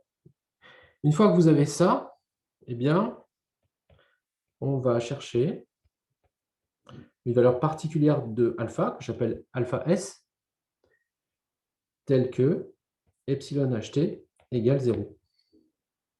OK, on y va. Ça veut dire que je reprends ça. Hop, je le duplique. Et maintenant, eh bien, on va l'égaler à 0. Et ça va nous donner le fameux alpha S.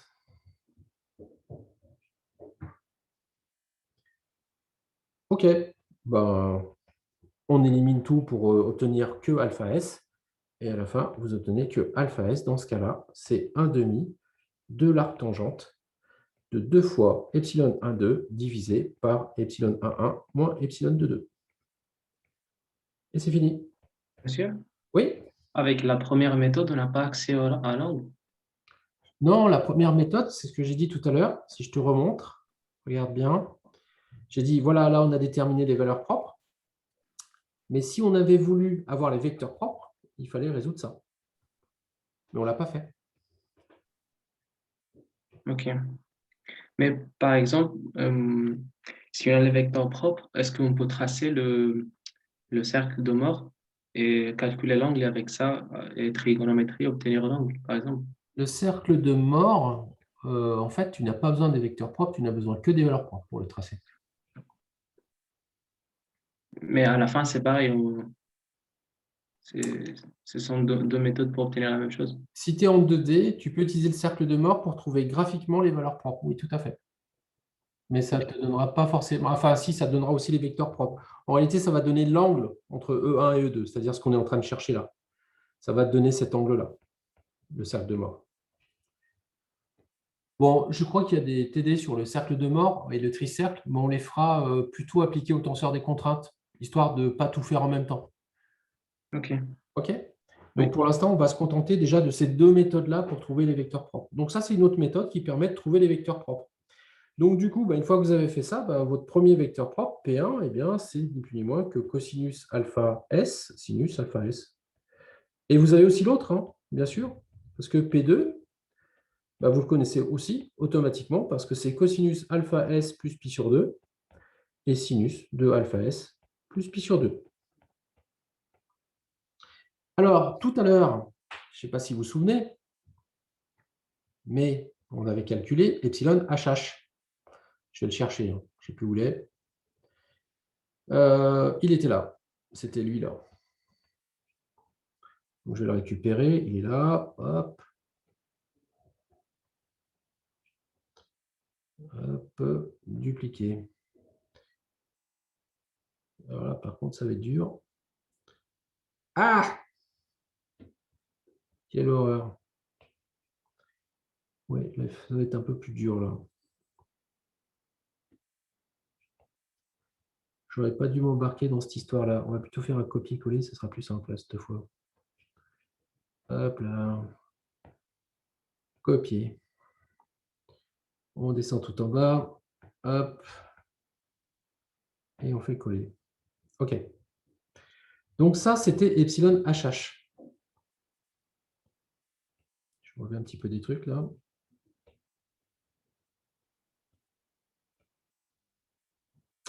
Voilà.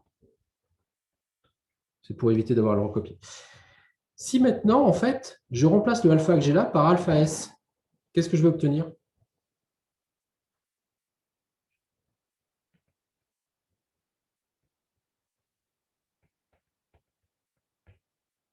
Bonne déformation principale, du coup.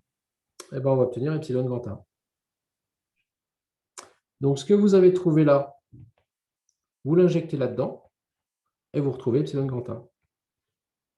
Et vous allez retrouver ça. Ce qui est rassurant quand même. Hein. Parce qu'effectivement, en fait, n'importe quelle méthode amène à ça. Ça va pour tout le monde là? Oui, ça va. Est-ce que vous avez des questions sur cet exercice? Parce que là, on l'a fini en fait. Hein. Mais bon, peut-être remettre la dernière page, je vais recopier, mais la question, c'est de savoir si on est en dimension supérieure, laquelle des deux méthodes sera plus efficace ou, Alors, c'est facile, hein, je peux te répondre. On n'utilise jamais la méthode que je viens de te présenter quand on est en dimension 3. D'accord. Donc, c'est vite vu. Hein. On utilise cette méthode-là, on l'utilise uniquement quand on est en dimension 2.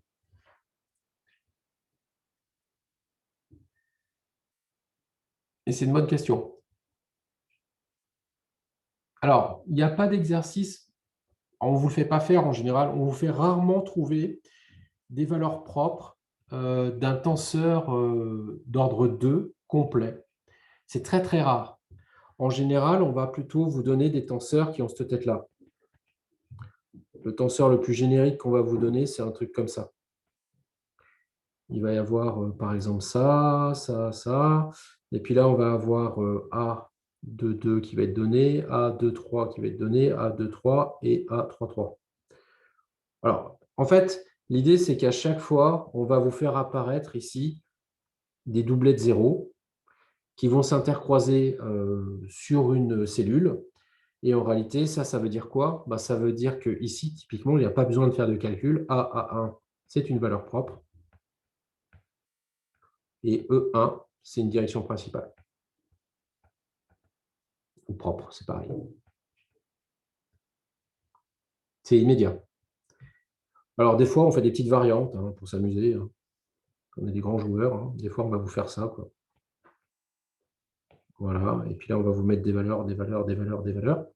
Bah là, c'est AA33 qui est valeur propre et E3 qui est axe propre. Des fois, on fait des trucs plus compliqués. Alors, des fois, on va vous faire ça. On va vous dire, voilà, là, vous avez des valeurs. Là, vous avez un 0. Là, vous avez un 0. Là, vous avez A de 2. Là, vous avez des valeurs. Là, 0, 0. Là, des valeurs, des valeurs. Ah, celui-là, il est plus dur à voir. Hein. Mais bon, quand même. En réalité, 1, 2, 1, 2. Et là, dans ce cas-là, donc là, ça c'était A33, valeur propre, E3, direction propre. Et là, dans ce cas-là, c'est A22, valeur propre, et E2, direction propre. Voilà. Pourquoi on vous fait ça? Parce que comme ça, du coup, il ne vous reste que 2 valeurs propres à trouver. Elles sont faciles à trouver. Bah, c'est le polynôme de degré 2. Et donc, ça se ramène à un problème plan. Donc, vous pouvez utiliser cette relation-là. Ou la relation qu'on vient de démontrer ici graphiquement, avec le alpha qui varie. Voilà, tout ça, c'est accessible à ce moment-là. Ça va pour tout le monde?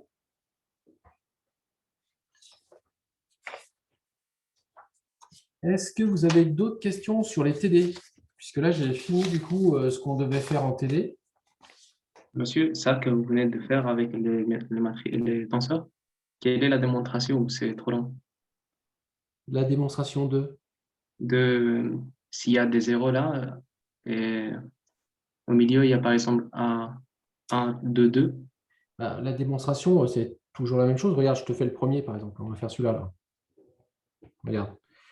Tu vas chercher le déterminant de quoi? Le déterminant de A à 1 moins lambda.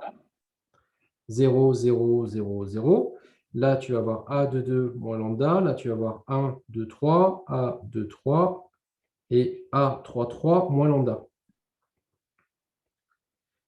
En fait, quand tu vas calculer le déterminant de ce tenseur-là, qui va être égal à 0, eh bien, ce déterminant, il est très facile à calculer puisque la seule valeur non nulle que tu as ici, sur cette ligne, par exemple, c'est ça. Donc, le déterminant, c'est forcément A11 moins lambda, facteur du sous-déterminant qui est là. Ça, moins ça. Donc, ici, A22 moins lambda, facteur de A33 moins lambda, moins A23 au carré. Ça doit être égal à 0. Donc, tu vois bien que ce premier terme-là va m'annuler directement mon déterminant. Donc, déjà, lambda 1 égale A11, et hop, c'est parti, tu as ta valeur propre. Et du coup, bah là, si tu regardes bien, c'est la même équation que je vous ai écrite tout à l'heure quand on était dans le plan. Donc là, tu connais automatiquement lambda 2 et lambda 3 grâce à la relation qui est entourée en vert ici. Ça répond à ta question? Oui, absolument. Ça marche. Bon, ben voilà, là, vous savez maintenant dépouiller effectivement des rosettes. Alors après, on va vous faire plein de blagues dans les examens, mais c'est toujours les mêmes blagues, donc à la fin, finalement, vous allez vous en sortir très, très bien. Hein. On va vous mettre 4 jauges, puis il y en a une qui va tomber en panne. Donc, du coup, on vous demande trouver epsilon 1, epsilon 1, 2, epsilon 2, 2, puis après, on va vous demander, du coup, quelle était la valeur qu'aurait dû mesurer la jauge. Ou alors, on peut vous demander des trucs plus rigolos. On peut vous dire, par exemple, ça peut être une question du style, est-ce qu'il existe une direction H telle que epsilon HH égale 0? Alors, qu'est-ce que ça? Alors, on ne va pas vous le dire comme ça, en fait. On va vous dire, est-ce qu'il existe une direction H où l'allongement relatif est nul? Bon, comme ça, c'est difficile à comprendre, mais en fait, vous avez juste en fait à calculer epsilon HH grâce à ça. Calculer une fois pour toutes. Hein. Et une fois que vous l'avez calculé, vous l'égalez à 0 et ça vous donne la direction spéciale alpha pour lequel epsilon HH égale à 0. Et donc là, alors ça ne nous permet pas de trouver des valeurs propres, hein, mais ça permet simplement de savoir que dans cette direction-là, si vous collez une jauge, elle ne vous donnera aucun signal. C'est bien clair, ça, ou pas? J'ai pas compris, là, monsieur. Tu n'as pas compris? Non, Ok. si vous pouvez me faire juste. Alors, la question qu'on va te poser, je recommence, c'est est-ce qu'il existe une direction H, est-ce qu'il existe H, telle que, suivant H, delta de MH égale 0. Ou, dit autrement, qu'une jauge va donner un signal nul. Eh bien, dans ce cas-là, tu as juste à calculer epsilon HH. On l'a calculé tout à l'heure, il est là. Je le récupère, il est là. Hop.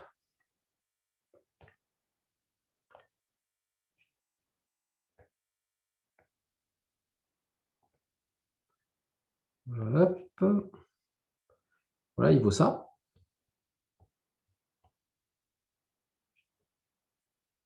Et ce truc-là, là, bah, on va l'égaler à 0.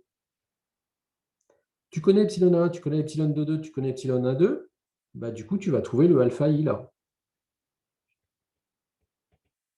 Et donc, ça veut dire que la direction H, qui a pour cosinus alpha i, sinus alpha i comme composante, eh bien, H est telle que, par exemple, si tu colles une jauge, tu vas trouver JH égale 0. Donc, pas de déformation suivant cette direction-là. C'est mieux là? Ouais, c'est beaucoup plus clair, merci. Ok, ça marche. Allez, si vous n'avez plus de questions sur les TD, la prochaine fois, je pense qu'on va arrêter de... Parce qu'on a déjà fait le glissement simple ensemble la dernière fois, il me semble. Ouais. Donc, la prochaine fois, on va attaquer les TD sur les contraintes, puisqu'il faut qu'on avance un peu sur les contraintes, puisque c'est aussi au programme de l'IE. Alors, la dernière fois, je vais reprendre maintenant un petit peu de cours qui concerne encore les déformations, parce que ça, c'est aussi des problèmes qui peuvent tomber effectivement en examen. C'est le problème de l'intégration du tenseur des déformations. Alors, ce problème est relativement simple. L'idée, c'est quoi? On va essayer de répondre à cette question. Comment calculer un champ de déplacement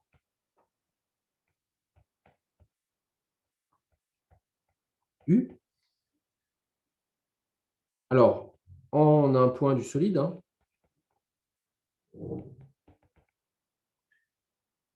connaissant les composantes de epsilon. Donc, vous connaissez les composantes de epsilon dans votre base. Donc, par exemple, vous avez epsilon, tout ça là, epsilon 1,1, epsilon 1,2, epsilon 1,3, epsilon 2,1, 2,2, 2,3, epsilon 3,1, 3,2 et 3,3. Tout ça, c'est connu. Tout ça, c'est connu. OK? Vous les connaissez. Et par contre, du coup, vous cherchez U. Alors, en fait, c'est epsilon en M et U en M. Et vous cherchez U qui vaut U1, U2, U3. Inconnu. Donc, vous voyez, c'est exactement le problème inverse que ce qu'on a fait jusqu'à présent. Jusqu'à présent, on vous a toujours donné un champ de déplacement et vous en avez déduit, tout simplement, le champ de déformation en utilisant le fait que epsilon, c'est un demi du gradient du déplacement plus la transposée du gradient du déplacement. OK? Bah là, c'est le problème inverse. C'est-à-dire que vous connaissez epsilon, eh bien, déjà, est-ce qu'il existe un U qui est physiquement compatible, c'est ce qu'on appelle cinématiquement compatible ou pas? Et puis, s'il existe, quelles sont les valeurs de U1, U2, U3? Ce problème-là, vous l'avez en fait dans votre polycope. Donc, normalement, ce que je vous raconte là, si vous avez vu toute la partie déformation, je pense que je vais strictement rien vous apprendre. Grosso modo, c'est surtout une espèce de grille de lecture que je vais vous faire. Vous me confirmez là que vous avez bien vu ça?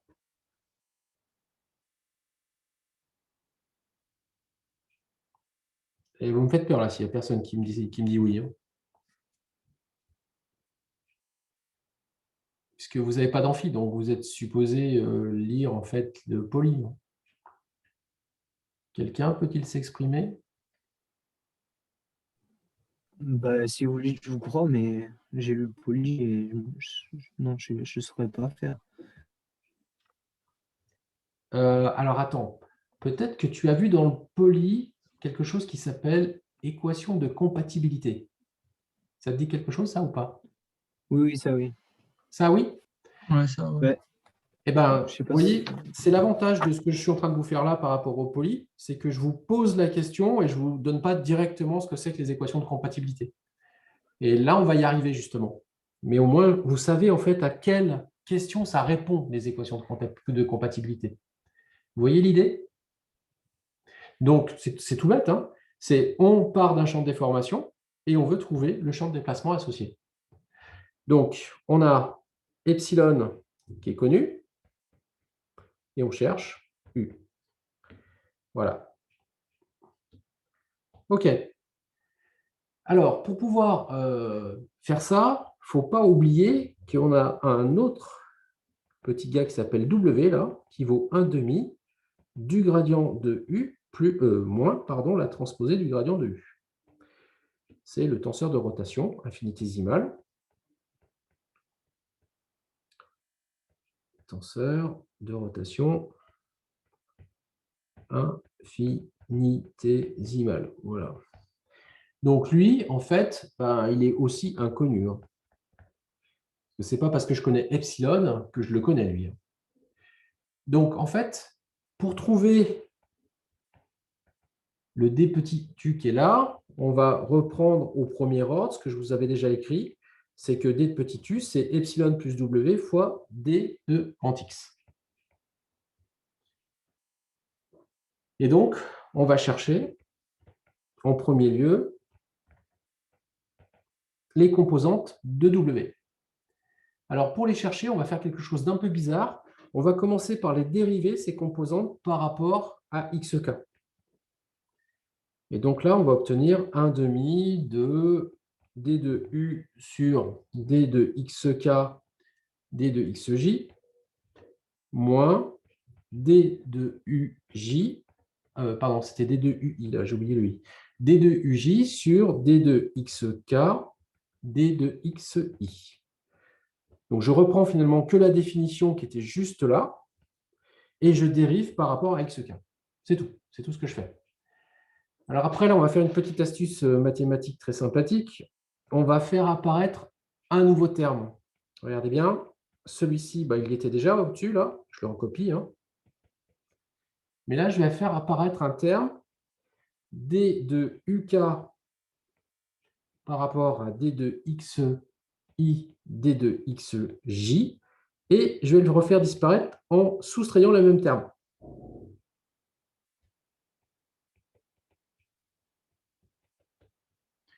Donc là, je n'ai rien fait, hein, et je rajoute simplement mon terme d'après d de uj sur d de xk, d de xi. Donc vous voyez que ça, ce que j'ai rajouté là, ça fait 0. Donc c'est toujours vrai en fait. Hein. Ça va pour tout le monde? Du coup, ça, je vais pouvoir le regrouper terme à terme, et je vais trouver que ça, c'est ni plus ni moins que la dérivée par rapport à xj de d de ui sur d de xk, plus d de uk sur d de xi, moins 1/2 de la dérivée partielle de d rond sur d rond xi, pardon, de quoi? De d de uk sur d de xj, plus d de uj sur d de xk. Et là, qu'est-ce que vous apercevez? Ben, c'est que ça, ces termes-là, vous les connaissez. Oui, parce qu'en réalité, ça, c'est quoi ça? Avec le demi qui est devant, là. C'est un gradient. Epsilon et oméga. Alors, là, comme je suis en indiciel, il faut que tu me donnes les indices. C'est une composante, en fait, de epsilon. C'est laquelle? Si tu regardes la définition, alors je ne parle pas du déron, hein, mais ça c'est epsilon ik. C'est la même chose que epsilon ik. Et ça, c'est la même chose que epsilon kj. Donc, mon expression, finalement, elle va me dire que ça, c'est égal à d de epsilon ik, dérivée par xj, moins la dérivée de epsilon kj par rapport à xi. Voilà. On la met de côté. Voilà. Et puis derrière, eh bien, ça, on va le garder quelque part. Hein. Ça nous intéresse, donc cette relation-là. C'est simplement, quel était le but ici? C'est d'exprimer en fait cette dérivée d de wij par rapport à xk en fonction de ce qu'on connaît. Et entre autres, en fonction du coup des composantes du tenseur epsilon. L'idée, c'était ça en fait. Hein. Et maintenant, on va repartir sur autre chose. On va chercher les conditions d'intégrabilité de la dérivée de la différentielle totale exacte d de wij qui est égal à d rond wij sur d rond xk d de xk. Donc, si vous cherchez donc, les conditions d'intégrabilité de cette dérivée totale exacte, il y a un théorème qui vous dit qu'il faut que les dérivées partielles des secondes, les dérivées secondes partielles de wij par rapport à xj, non, par rapport encore à d'autres indices, donc par rapport à d'autres variables, donc xl et par rapport à xk, eh bien ça doit être égal à la dérivée, par exemple, de wij de dxk dxl. C'est-à-dire qu'en fait, vous pouvez normalement permuter les dérivées et vous devez trouver la même chose si vous voulez que votre différentiel soit une différentielle totale exacte. Donc, on va prendre cette relation-là, qui est la condition d'intégrabilité de oméga j, voilà, et on va introduire dans cette relation-là la relation 1. Donc, si on introduit la relation 1 ici, eh bien, vous allez obtenir ceci. La dérivée par rapport à xl de d rond epsilon ik d rond xj moins d rond epsilon kj xi doit être égal à d rond sur d rond xk de d rond epsilon il sur d rond xj moins la dérivée de epsilon ij sur... pardon, je me suis trompé. C'est lj par rapport à la dérivée de xi. OK. En général, on n'écrit pas sous ce format-là. On compose les dérivées et on obtient ça.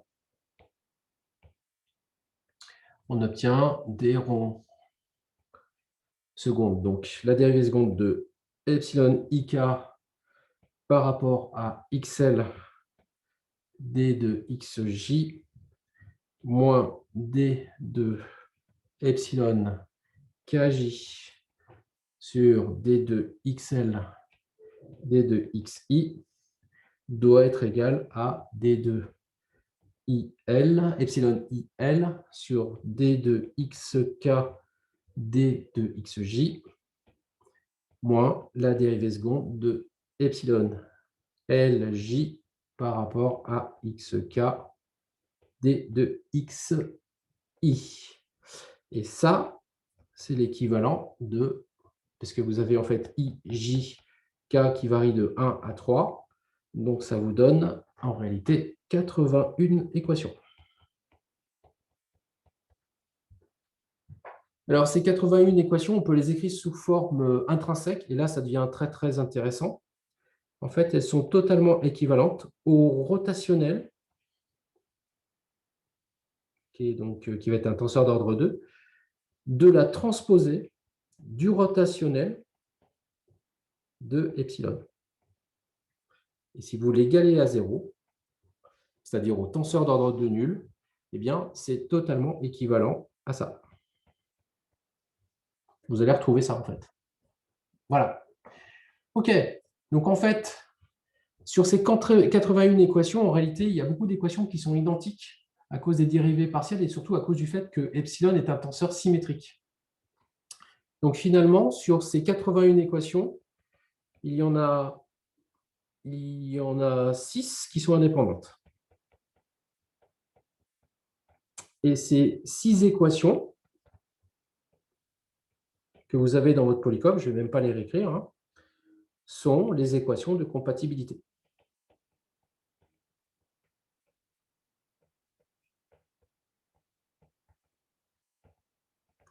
À quoi ça sert? Eh bien, si on vous donne un tenseur de déformation, ici, eh bien, si ce tenseur de déformation ne vérifie pas les équations de compatibilité, vous ne pourrez pas l'intégrer pour obtenir un champ de déplacement. Donc, c'est la première étape pour pouvoir intégrer votre champ de déplacement.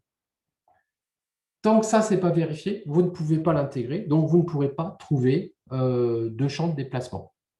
Alors, ça veut dire quoi, grosso modo, maintenant, physiquement? Eh bien, ça veut dire que, je vais vous donner un exemple tout bête. Je prends une poutre en flexion. Voilà. Et je vais appuyer dessus comme ça. Elle est encastrée à gauche, là, puis je vais appuyer dessus comme ça. Je vais dessiner maintenant la déformée de ma poutre. Amplifier, voilà, ça va donner un truc comme ça. OK? Donc là, vous voyez que si je découpe en petits carrés ma poutre, alors elle n'a pas forcément partout le même tenseur de déformation, hein. Par exemple, ici, là, j'ai un epsilon donné. Là, j'en ai un autre. Là, j'en ai un autre, etc. Là, j'en ai un autre. Enfin, j'en ai partout de façon différente pour chaque petit carré. Mais physiquement, vous constatez quand même que chacun de mes petits carrés, eh bien, au nœud, là, j'ai, que ce soit ici, là, eh bien, j'ai continuité des déplacements. Vous voyez? Donc, ça veut dire que si j'ai continuité des déplacements, je vais pouvoir retrouver effectivement mon champ de déplacement directement. Alors, quand est-ce que je pourrais avoir des cas où je n'ai pas ça? Bah, par exemple, en fait, si je pars d'un tenseur de déformation, mais imaginons, voilà, là, je vais vous mettre un tenseur de déformation pour chaque petit carré qui pourrait presque, on va dire, ressembler à la solution de ma poutre en porte-à-faux, là, mais disjoint. Et là, je pourrais très bien vous donner donc, des petits tenseurs de déformation, comme ça. Eh bien, ceux-là, en fait, ils sont non compatibles. Non compatibles parce que si je les intègre, je ne vais pas trouver un champ de déplacement continu. Ceux-là seront compatibles. Donc, les équations de compatibilité me permettent effectivement de savoir si je peux intégrer mon champ de déplacement ou pas.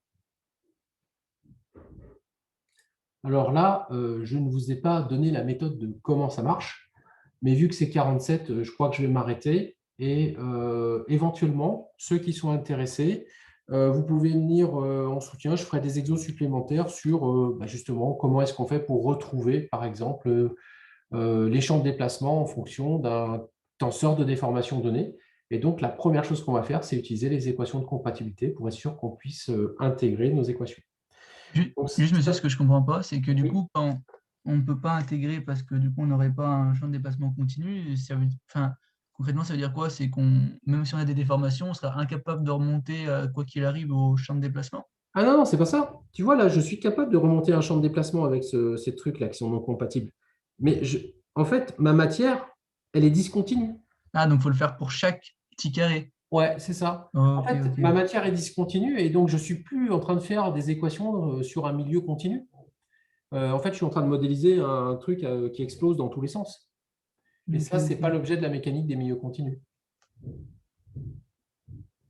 Bon, en fait, c'est quelque chose qui physiquement se comprend assez bien et au niveau mathématique, c'est simplement, on vous donne des équations dérivées partielles et rien ne vous dit que cette quantité-là, vous allez pouvoir l'intégrer pour obtenir une intégrale cohérente, quoi, qui soit continue, par exemple.